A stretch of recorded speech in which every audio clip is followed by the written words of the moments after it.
Dr. Singh, enough safety valves and no tipping point. Is that the major weakness why people in India have not been able to organize protests on a mass scale and collectively? Actually, during the break time, this question came that I think look at the Indian history itself. Almost 800 plus years of slavery from different points of views, 200 years of British colonial rule. And in spite of that, India has democratic institutions, parliament, legislature, and judiciary. But still the fact remains that in the last 64 years, Indian states have killed more of its citizens in inner insurgency than British colonial rulers in 200 years. It may be Sikhs in Punjab, Muslims in Kashmir, Christians in Nagaland and Manipur.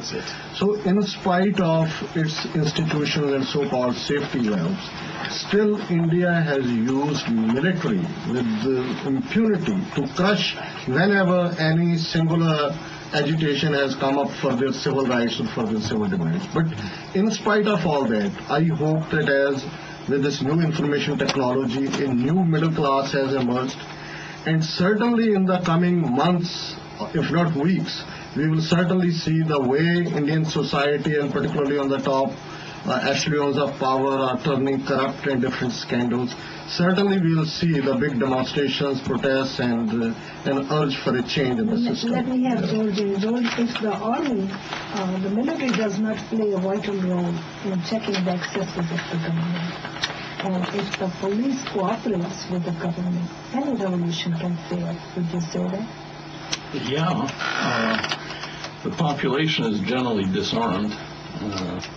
They don't have the benefit of our Second Amendment here in the United States. So all of the arms, all of the means to suppress any kind of revolt are in the hands of the government, absolutely.